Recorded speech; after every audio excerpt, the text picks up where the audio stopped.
Hi everyone. Thermostatic radiator valves, we usually call them TRVs. I don't think they work. In fact, I'm almost certain that they don't work. If you agree or disagree, please leave me a comment down below.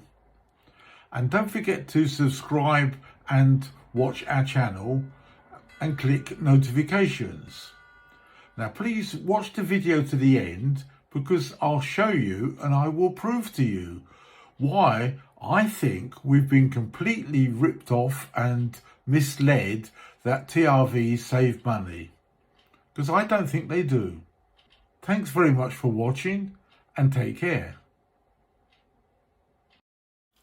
TRVs work by closing down the valve when the air temperature is too hot for that particular room or area, so location is absolutely crucial. All 30 countries in the EU put the TRV on the top connection. Only the UK puts it in the bottom connection. So who do you think is right?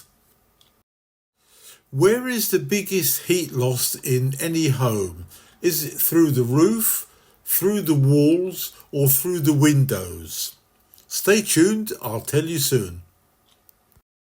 Why do we put radiators under the window instead of on the inside wall where it would be more efficient? Or am I wrong? This graphic explains how a radiator works. So the heat from the top of the radiator goes to the ceiling and gradually falls down and then returns. I use my laser thermometer just to see what sort of temperatures are reached at the ceiling level and halfway down and next to the TRV on the skirting board. Most TRVs start shutting down somewhere around the 18-20 degrees, and I don't know many halls that reach that temperature, or many rooms, which is why I think they just don't work. They never switch off. What do you think?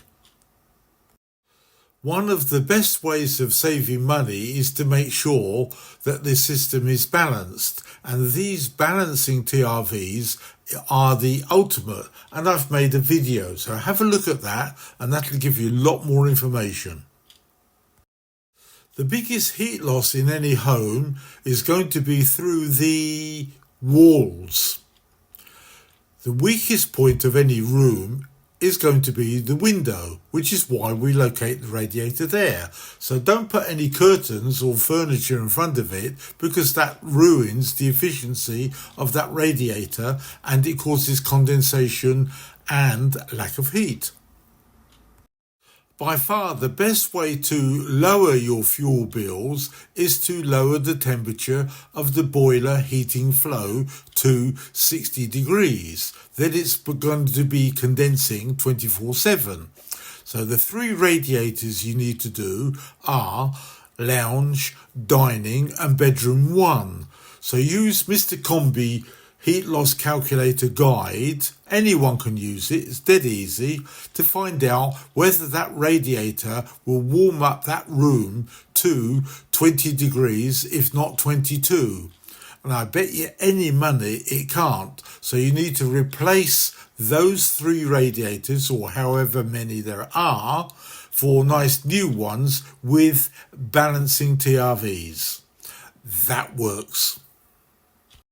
Here's an example of how we calculate the heat loss of a room. We simply multiply the length and the width. The height is always 2.5, whatever, and we require 21 degrees in this particular room. And the heat loss for that is about 1.4 kilowatts. Now, we can't put a 1.4 kilowatt because it will take forever to warm up and that would be unacceptable. So we need to put an oversized radiator to warm up the room sooner, and that gives us our comfort levels to it. And it's as easy as that. I've made a good video for you to watch to see whether your boiler is actually condensing, and also a reminder that only a registered gas safe engineer is allowed to adjust the boiler flow temperature down to 60. There may be other work to be completed as well, which might be, and more than likely will be, the room thermostat from analog to digital. That will make a huge difference to your boiler's efficiency and your fuel bills. I've made some videos on balancing the whole system without tools, the easy peasy way. So have a look at those. You don't have to be gas safe registered to balance the system. If you're a landlord or a home owner, ask your electrician or gas safe engineer about RF controls. So this video will explain everything you need to know.